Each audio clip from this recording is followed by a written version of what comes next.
안녕하세요. 반갑습니다. 나은미 교수입니다. 오늘은 글쓰기의 과정에 대해서 살펴보도록 하겠습니다. 네, 글쓰기의 일반적인 과정은 어떠한가? 글쓰기의 각 과정에서 활용할 전략들은 무엇인가를 중심으로 살펴보겠습니다. 자, 글쓰기라는 게 무엇일까요? 네, 다 알고 계시죠? 굳이 정의를 하자면 어떤 생각들을 단어로 글로 전하려는 시도인데 이런 시도를 통해서 삶의 질서와 의미를 부여하는 과정이라고 볼 수 있습니다.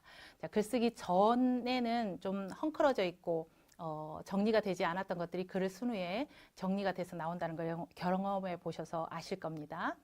자, 그 과정은 글의 성격이라든지 글쓴이의 개성에 따라 조금씩 달라질 수 있기는 하지만 대체로 다음과 같은 단계를 거쳐서 나오게 됩니다. 자, 쓰기 전 단계 자료조사하고 조직하고 초고를 쓰고 고쳐 쓰고 나서 정리하고 등등등. 이제 화살표를 제가 빨간색과 파란색으로 일방향으로 해놓은 게 아니라 왔다 갔다 해놓은 것은 조직하는 과정에서 자료를 더 조사하기도 하고 초고를 쓰는 과정에서 조직을 바꾸기도 하고 또 고쳐 쓰는 과정에서 내용을 전체적으로 바꾸기도 하고 하기 때문에 이것들을 획기적으로 표현을 해 나왔습니다. 자, 집필전 그럼 각 단계부터 어떤 것들이 전략이 있는지 살펴보도록 하겠습니다. 집필전 준비 단계에서 가장 먼저 이제 여러 가지 글이 있지만 여러분들은 이제 1학년 대학에 들어와서 첫 번째로 과제를 해야 되기 때문에 대학의 과제를 염두에 두고 한번 이야기를 해보겠습니다. 가장 먼저 과제의 범주를 이해해야 된다는 것입니다. 자, 예컨대 자기가 수행할 과제가 무엇을 기대하고 있는지, 즉 담당 교수가 나에게 무엇을 요구하고 있는지를 제일 먼저 파악을 하셔야 되겠죠. 구체적으로 그러니까 예를 들어서 주어진 자료 내용을 요약을 해야 되는 것인지 아니면 아이디어를 제안하는 것인지 그다음에 과제 도서가 있다면 요약이 필요한 것인지 요약은 없어도 되는 것인지 주어진 자료의 생각과 내 생각을 비교해야 되는 것인지 아닌지 등등등등을 과제에서 요구하는 것들이 무엇인지 꼼꼼하게 파악하시는 게 가장 중요합니다. 자, 다음으로 과제의 목적, 그다음에 독자 어조들을 정해야 됩니다. 자, 정보 전달 목적인지 설명하는 것인지 그다음에 설득하는 것인지 또는 즐거움을 주기 위한 것인지 좀 다르죠. 이런 목적에 따라서 내용을 설정하는 거라든지 강조점, 조직을 하는 방식, 단어 등이 다 달라지기 때문에 목적을 분명히 하는 것이 중요합니다. 자, 몇 개 사례를 들어볼까요? 대체로 공부를 위한 책은 정보 전달 목적으로 쓰여졌을 확률이 매우 높습니다. 그다음에 신문의 사설이나 컬럼의 경우는 설득 목적으로 쓰여진 경우가 아주 많죠.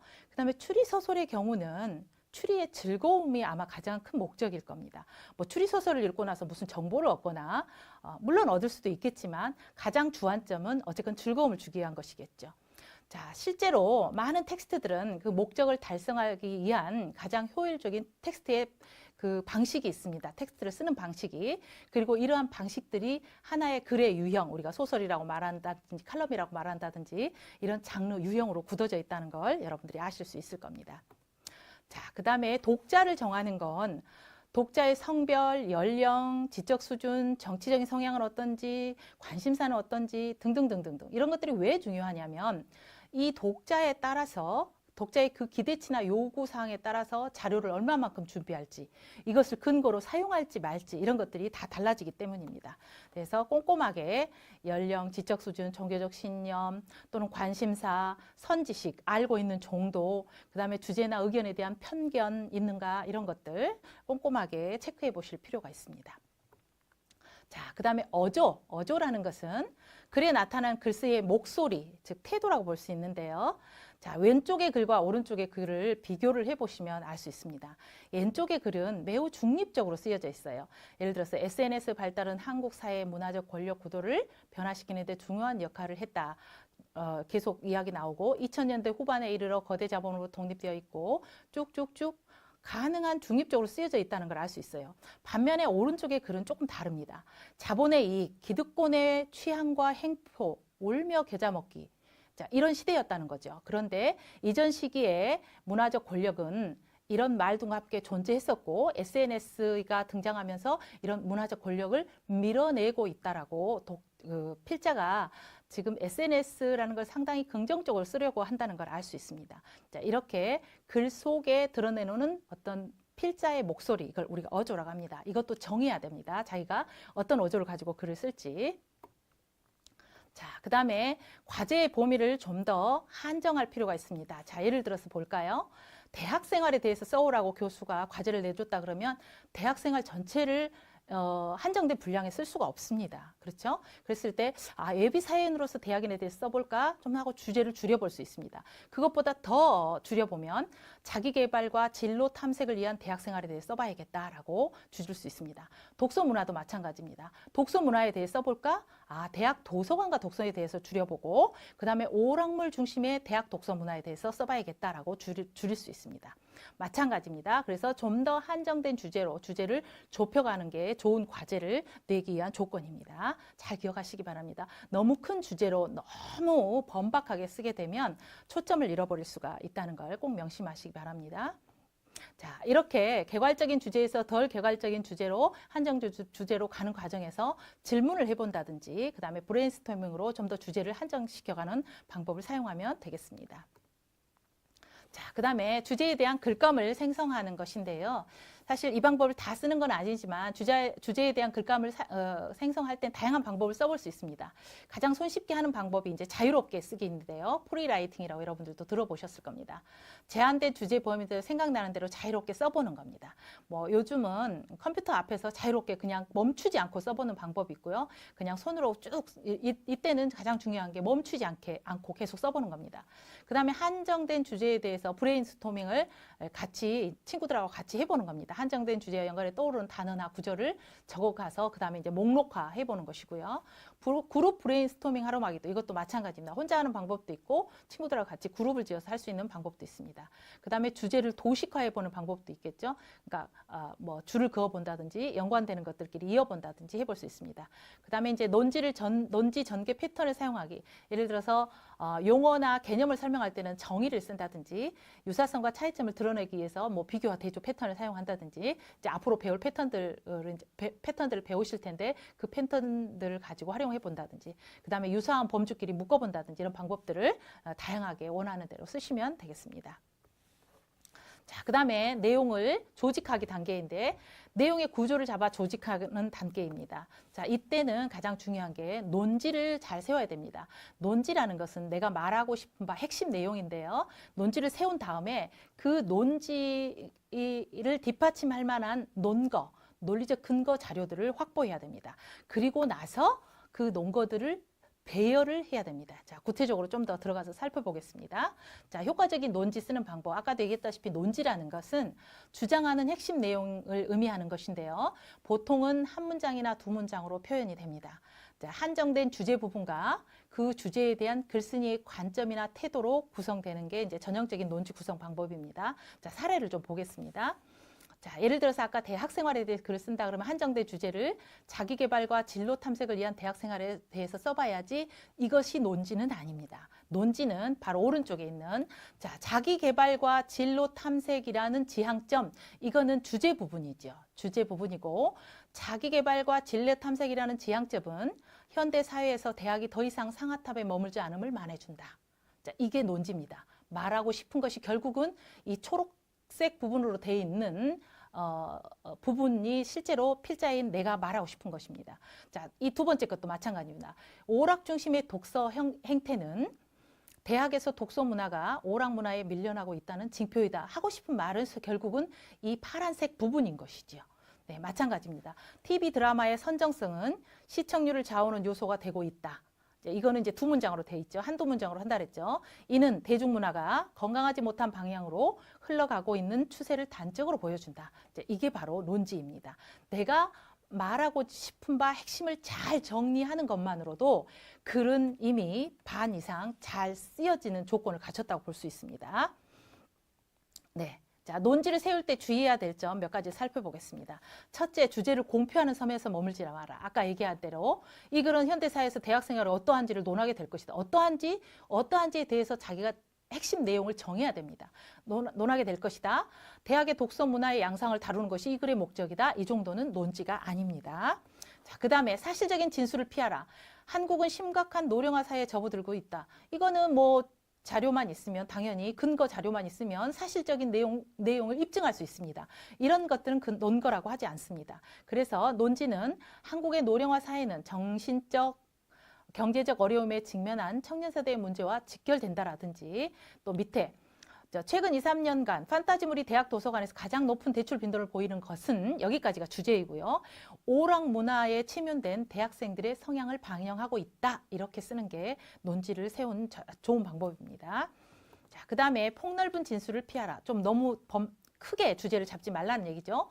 요즘 대학생들에게 독서의 의미는 퇴색되고 있다. 이렇게 쓰지 마시고 취업이 제일 목표가 되고 있는 요즘 대학생들에게 교양을 쌓기 위한 독서를 기대하기 어렵다. 이게 훨씬 더 좋은 논지입니다. 자, 그 다음에 논거의 유형 및 논고 확보 시 주의해야 될 점. 사실 논고로 삼을 수 있는 것들은 다양합니다. 사례. 도 될 수 있고요. 추론 내용도 될 수 있고 세부 정보도 될 수 있고 통계 자료도 될 수 있고 일화, 사실, 인용, 또 자신의 경험, 관찰, 그다음에 인터뷰 등 다양하게 활용할 수 있습니다. 네, 중요한 것은 이런 것들을 활용할 때 직접적인 관련이 있는 것들을 사용하라는 것입니다. 그 다음에 좀 더 구체적이어야 되고 가체적일 것이고 그 다음에 과소평가되거나 잘못된 인용, 정보의 누락이 없는지를 검토하시고 그 다음에 최대치나 예외적인 걸 사용하는 것보다는 근거 자료로 사용할 때는 가장 전형적인 것, 가장 통상적인 것을 사용하는 것이 가장 좋죠. 그 다음에 직접적으로 자기가 확보한 것이 아니라면 반드시 출처를 분명하게 밝히셔야 됩니다. 그 다음에 인용을 할 때는 신뢰할 만한 자료인지 확인하셔야 됩니다. 예컨대 개인 블로거 같은 건 우리가 신뢰할 수가 없죠. 하지만 국가기관에서 운영하는 사이트 같은 경우는 인용처를 밝히고 그 자료를 확인하시면 인용하시면 될 것 같습니다. 예를 들어서 통계청의 자료라든지 서울시의 자료 이런 것들은 활용하시면 되겠습니다. 자, 패턴의 선택 및 효과적인 논거 배열 방법. 자, 논거를 배열하기 위해서 패턴들을 적절하게 가지고 오는 게 중요한데요. 개념 정의를 할 때는 정의 패턴을 사용한다든지 특징을 드러내기 위해서는 그러니까 비교와 대조를 사용한다든지 앞뒤 인과관계가 있는 일은 인과의 영향이라는 패턴을 사용한다든지 이런 것들을 사용하시면 되겠습니다. 자, 이 부분은 앞으로 여러분들이 이제 몇 개의 패턴들을 배울 건데 그 배우고 나서 활용하시면 되겠습니다. 글의 배열 방식을 정할 때도 내가 말하고자 하는 바 핵심이 잘 전달될 수 있도록 자, 연대기적인 배열을 사용할 것인지 아니면 공간적인 배열을 사용할 것인지 강조형을 사용할 것인지 예를 들어서 묘사 같은 경우는 공간적인 배열을 사용하면 매우 효과적이거든요. 또는 단순한 것에서부터 복잡한 것으로 배열할 것인지 이것들을 정하셔야 됩니다. 자, 그런 다음에 개요를 짜서 집필을 준비하시면 되겠습니다. 자, 개요를 짤 때는 글의 목적이 무엇인지 독자가 누구인지 주제는 무엇인지 논지는 무엇인지를 좀 써보시면 써서 옆에 놓고 컴퓨터에 붙여놓고 사용을 하시면 다른 길로 안 빠지고 글을 잘 쓰실 수 있을 것입니다. 네, 자, 속어를 쓰는 과정은 글을 실제로 집필하는 과정인데요. 이제 논거별로 문단을 한번 써보는 것도 좋은 방법입니다. 하나의 논거를 쓰시고 거기에 이제 그 상세 기술 내용을 쓰시고 그다음에 문단 내의 글감을 연결하고 자, 이걸 쓸 때 컴퓨터 안에서 쓰는 방법도 있지만 간단하게 정리를 하겠다 그러면 포스트잇을 써서 포스트잇을 옮기는 방법도 좋은 방법입니다. 자, 그다음에 도입부를 쓰는 방법, 도입부를 쓰고 결론부 쓰고 제목 쓰고 연결을 하는 것인데 뭐 순서는 반드시 논거를 먼저 쓰고 문단대를 연결하고 도입부를 쓰고 이렇게 할 필요는 없습니다. 하지만 이 과정들을 잘 적절하게 활용하셔서 나는 제목을 먼저 쓰는 게 좋다면 제목을 먼저 쓸 수도 있고요. 그 다음에 결론부를 먼저 나는 정리를 하고 싶다 그러면 결론부를 먼저 정리를 하는 것도 상관은 없습니다. 다만 도입부에서는 어떤 식으로 들어가는 게 좋은지 질문을 던져서 들어갈지 아니면 내가 무엇을 하겠다고 할지 그 다음에 뭐 연구 방법을 소개한다 할지 이런 것들 도입부에 들어갈 내용들을 고민을 하셔야 될 것이고요. 결론부에서는 내용을 좀 요약해 준다든지 내가 한 부분은 무엇이고 앞으로 어떤 부분들은 해결해야 될 부분이라든지 남은 부분을 알려준다든지 뭐 설득글인 경우에는 이렇게 하자고 촉구한다든지 이런 것들을 포함하시면 되겠습니다. 그 다음에 도입문단 쓰고 본론 쓰고 결론 쓰고 해서 마무리를 하시면 될 것 같습니다. 자, 이럴 때도 컴퓨터 옆에 개요 쓴 거 있죠? 그 개요 쓴 거를 붙여놓고 쓰시는 게 글이 딴 방향으로 나가지 않는 데 도움이 됩니다. 자, 고쳐쓰기 단계는 보통은 고쳐쓰기 단계를 단순히 문장을 고치는 단계라고 생각을 하는데요. 고쳐쓰기 단계는 글의 내용 및 체계를 고쳐쓰는 과정입니다. 그래서 어떤 때는 고쳐쓰기 과정에서 문단 전체를 드러내기도 하고 순서를 바꾸기도 하고 그렇습니다. 자, 고쳐쓰기는 단순히 그래서 철자를 바꾸는 정도의 바로 잡는 정도가 아니라는 것을 꼭 여러분들이 기억을 하셔야 됩니다. 불필요한 것을 잘라내거나 문단의 순서를 바꾸거나 또는 어휘가 잘못됐을 경우, 적절하지 않을 경우 교체한다거나 문장을 주술 호응이 안 맞거나 또는 문장을 통째로 드러내거나 문단을 드러내거나 하는 방법도 쓰거나 그다음에 응집성이 좀 떨어진다면 응집성은 이제 글의 통일감을 주는 거죠.